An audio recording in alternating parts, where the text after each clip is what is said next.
Thank you all for listening and watching my videos. Please subscribe and like my channel Master Coolits. Hoping that you will not skip my ads. It's a big help for me by not skipping it. Thank you so much. Dragon Shadow. The Rise. The 7 warriors in the expert level, engaged in a fierce battle against Gavin Owens and his formidable allies, were gripped by a profound sense of dread as they witnessed the astonishing scene unfolding before them. Despite the combined might of 5 expert-level experts, their power vastly superior to Zane Martel's, they found themselves utterly unable to subdue him. This defied all reason. You brat, how dare you slay a member of the royal family? Such audacity cannot go unpunished. Zane Martel's response was a chilling laugh filled with scorn. Ha! Royal family? There's only one royal family in the northern demon country. You scheming fools will never succeed in your ambitions. You kidnapped my father, Ezekiel Martel, tortured him. You'll pay for that, every one of you. Zane Martel had sworn vengeance, and no member of the demon god sect would escape his wrath. Suddenly, a series of strange, eerie cries pierced the air from the horizon. The sky began to darken ominously. What is that?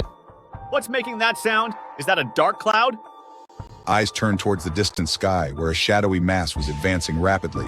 Elora was charging into battle with a formidable force, over 20,000 flame claws and an equal number of soldiers in the intermediate level. The flame claws, their wings creating powerful gusts, approached like an unstoppable force, stirring up clouds of sand and debris. They cut through the battlefield like a spear, plunging straight into the heart of the Redfire Blood Wolf army. The Redfire Blood Wolves, formidable as they were, fell swiftly before the onslaught. The flame claws' razor-sharp claws shredded them like paper, their fiery breath reducing enemies to charred remnants. Ah! What are these creatures? Stop them! We can't let anything halt the Redfire Blood Wolf army's advance. No, they're unstoppable. Their defense is impenetrable. Call for reinforcements. We need help now. The battlefield turned into a scene of utter carnage, a nightmarish landscape where the Redfire Blood Wolves' bodies were torn and devoured by the flame claws. The old royal family members watched in stunned silence, unable to comprehend the overwhelming power of these beasts. What are these creatures? How can they be so powerful? Their eyes turned towards Zane Martel, suspicion dawning in their minds. Zane Martel, is this your doing? Zane Martel merely chuckled, his eyes gleaming with a knowing glint. Indeed. The realization left them speechless. Who was Zane Martel? How did he possess such incredible power and cunning? Standing tall atop a mighty flame claw, Elora commanded her army with an air of authority. Like a knife through butter, the flame claws cut through the enemy ranks, creating a path for the Divine Hawk Camp soldiers. The encirclement is broken. Let's fight our way out. With these creatures, we can win. The soldiers' spirits soared as they saw hope in the form of these formidable allies. But the enemy was not ready to give up. A rotund figure brimming with fury shot into the sky, his palm glowing with a blinding light. You dare challenge us? Our royal family's plan has been in the works for 100 years. We won't let you ruin it so easily. Die. He charged towards Elora, intent on delivering a fatal blow. Elora, standing unflinching, made a swift gesture. The violet crystal orbiting her shimmered, preparing for her next move. In a sudden, explosive move, Elora thrust her palm forward, layers of purple light enveloping her body, magical energy crackling. Despite the fat man's formidable power and rank as a senior general, he faltered under Elora's strange attack. What is... His expression twisted in horror as his arm, in contact with Elora's palm, began to crack and disintegrate. Ah!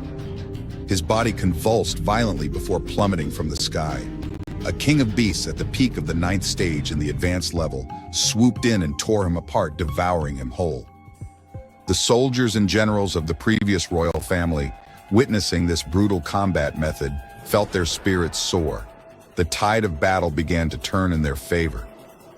Within less than half an hour, the Redfire Blood Wolf army was decimated, their numbers dwindling from 50,000 to under 20,000. The other armies, too, had suffered severe losses, their morale sinking into despair. Retreat, all of you retreat. The old man, a 7th-stage expert-level warrior, bellowed for a retreat. The surviving pseudo-royal family members obeyed immediately. Let's take advantage of this opportunity to pursue and kill them all. Kill them.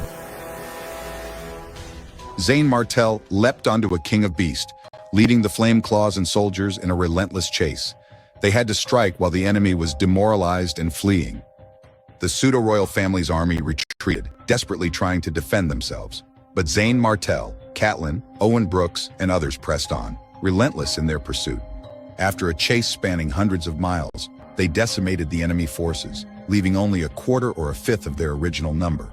Finally, they allowed the battered remnants to escape. The victorious forces erupted in cheers, the joy of victory electrifying the battlefield. We won. Victory. Half a day later, Gavin Owens commanded the cleanup of the battlefield and the tallying of casualties, while Zane Martel and Alora organized the Flame Claws, stationing them in the martial practice field. In the inner hall, Gavin Owens, Bo Thompson, Samuel Blake, and others, buzzing with excitement, turned to Zane Martel and Alora with eager questions. Zane Martel, Elora, what are these strange birds? Why are they so powerful? Zane Martel didn't hold back, explaining everything. The group listened in astonishment as he recounted his breakthrough to the expert level in the fiery furnace blood prison.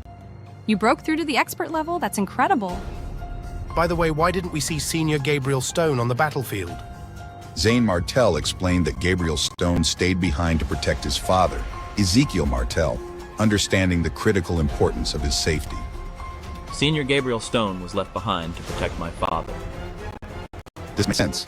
Ezekiel Martel was a key target for the pseudo-royal family and the demon god sect, who sought to learn about the martial royal relic from him. Zane Martel then shared his vision for the future. Generals, I plan to use my Flame Claws to build an all-conquering cavalry in the air. I'll name it the Flame Claw Cavalry. Great! That's a brilliant idea. You can choose the soldiers you want. No one objected. They had seen the Flame Claw's prowess firsthand and could only imagine the power of a well-trained Flame Claw cavalry. What heights of power will the Flame Claw cavalry reach? And how will Zane Martel and his allies harness this new force to face the challenges ahead? The answers lie just beyond the horizon as new adventures and battles await.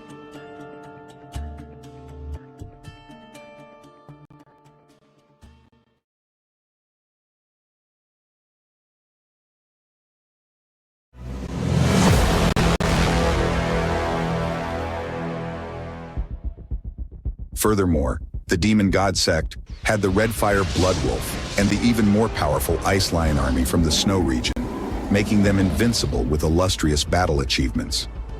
Thus, the previous royal family should also have their own formidable army. After discussing some details, Zane Martel left the inner hall and approached Ezekiel Martel's door with Alora by his side.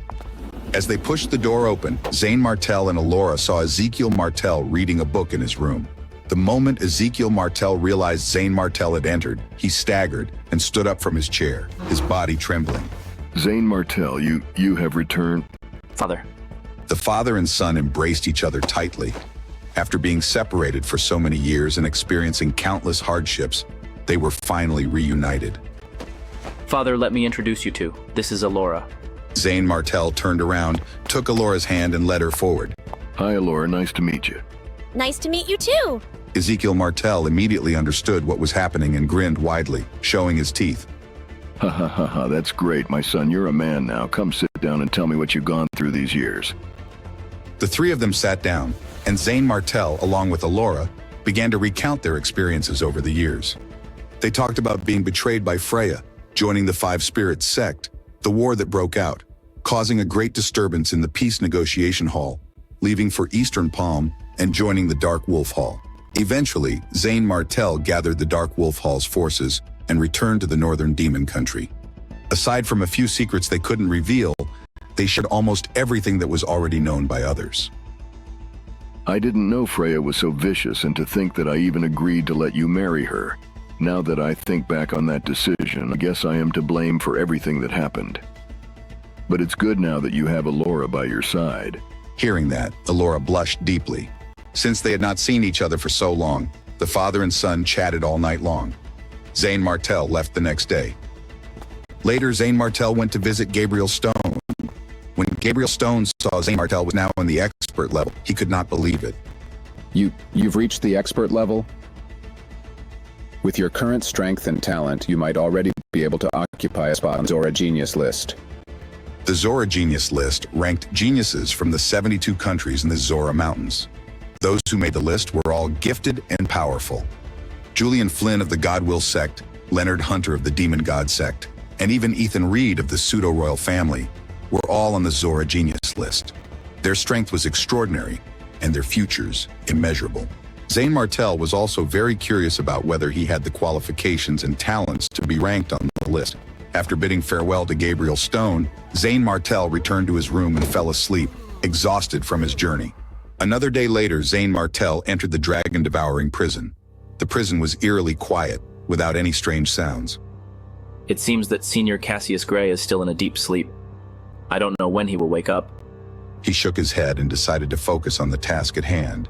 Forget it, let's not think about him and settle this matter first. Zane Martel took out a bundle of scrolls.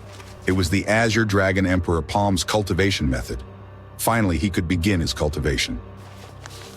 Zane Martel opened the scroll and carefully browsed it repeatedly, not letting go of any tiny detail. The Azure Dragon Emperor Palm is too incredible. It has the power of creation. If one releases 3 palm attacks simultaneously, it can even change the seasons and time. The vital energy movement is astonishing. However, the cultivation method was incredibly difficult. The scroll constantly emphasized the importance of a strong body. I guess I'm ready now. With a determined look, Zane Martel prepared to embark on his next challenging journey. The future held many uncertainties, and the cultivation of the Azure Dragon Emperor Palm was just the beginning. Would he be able to master it? Only time will tell. The anticipation of the unknown lingered, leaving a sense of curiosity and suspense about what awaited Zane Martel in his quest for power. After transforming his devouring dragon celestial body into the devouring dragon bloodline, Zane Martel's physical body reaches unprecedented strength. Now he believed he could practice the first palm of the Azure Dragon Emperor Palm, the Human Emperor's Palm. The Azure Dragon Emperor Palm consisted of 3 powerful techniques: the Human Emperor's Palm, the Dragon Emperor's Palm, and the Divine Emperor's Palm. The power of each palm was exponentially stronger than the previous one. Zane Martel believed that by releasing all 3 palms simultaneously, even someone in the 7th or 8th stage of the expert level would be no match for him. According to the cultivation method described in the scroll, Zane Martel began to channel his devouring dragon bloodline, displaying the hidden power of the dragon clan in his bloodline. He gathered strength and vital energy in the center of his palm, which emitted a faint azure light. Zane Martel slapped out his palm, but nothing happened. He struck again and again, attempting to balance the Dragon Clan's power and vital energy. Yet he failed repeatedly over the next 3 days. He had considered using the shadow of the Dragon Devourer to decrypt the technique, but it seemed incapable of deciphering the martial art that appeared in the wisdom chamber of the Dragon Devouring prison. Despite his efforts, he could do nothing but focus on his cultivation. Later, Zane Martel selected suitable soldiers to form the Flameclaw Cavalry with the Flameclaws and put them into rigorous training. At the same time, he continued practicing the Azure Dragon Emperor Palm. Meanwhile, news arrived from both the U and FA continents. Liam Brooke, Tanix Martel, and others who were dispatched had already assembled the remaining forces. They launched a tough offensive in Glimmer Continent, suppressing local thieves and establishing a stronghold. This exciting news greatly boosted the morale of the Divine Hawk Camp soldiers. Finally, on the 7th day in the Devouring Dragon prison, Zane Martel's muscles squirmed, and his blood vessels bulged, turning his body a scarlet hue. His palm emitted a strong green light, feeling as heavy as a mountain weighing hundreds of thousands of kilograms. Human Emperor's Palm. A huge green palm print condensed and descended from the sky like a green meteor, unstoppable. The palm was 100 meters long, with visible textures and even skin scraps. Countless ripples of azure light swirled around the illusory palm, creating a deafening sound. A giant handprint hundreds of meters deep appeared on the empty ground in the dragon-devouring prison. Sand and stones were sent into the air, and yellow soil filled the sky, creating an irritable atmosphere throughout the prison. Exhausted, Zane Martel slumped to the ground. His muscles ached as if he had been beaten, and his body was drenched in sweat. No wonder it requires the cultivator's body to be strong enough. If it weren't for my strong physique, I would have exploded when I struck out that palm. Zayn Martel lay on the ground, his chest heaving with each breath. His mind raced with thoughts of his next steps. I need to master the human Emperor's palm before I can even think about the other two techniques. Zayn Martel knew that mastering the Azure Dragon Emperor palm was crucial for his survival in future battles. The strength it would grant him could tip the scales in any conflict.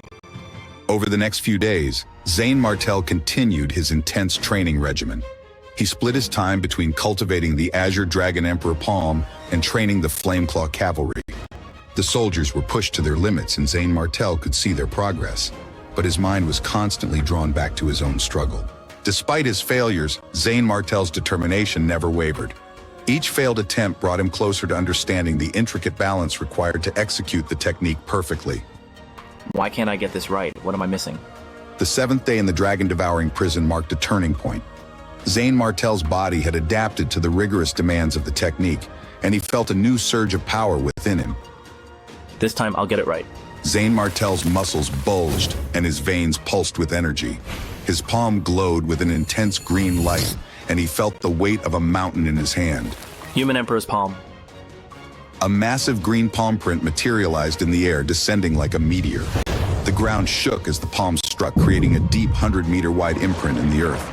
The air was filled with the sound of crashing stones and swirling dust. The impact was immense. The entire dragon-devouring prison seemed to tremble under the force of the attack. Zayn Martel collapsed to the ground, utterly spent. I did it. I actually did it. Zayn Martel's body ached, every muscle screaming in protest. But despite the pain, a sense of triumph filled him. He had taken a significant step towards mastering the Azure Dragon Emperor palm. Yet this was only the beginning. The Human Emperor's palm was the first of 3 techniques, each more powerful than the last. As Zayn Martel lay on the ground, he knew that greater challenges awaited him. Would he be able to master the Dragon Emperor's palm and the Divine Emperor's palm? And what new dangers would he face in his quest for power? The journey ahead was fraught with uncertainty, and Zayn Martel's path was shrouded in mystery. But one thing was clear: the future held immense challenges and unimaginable power.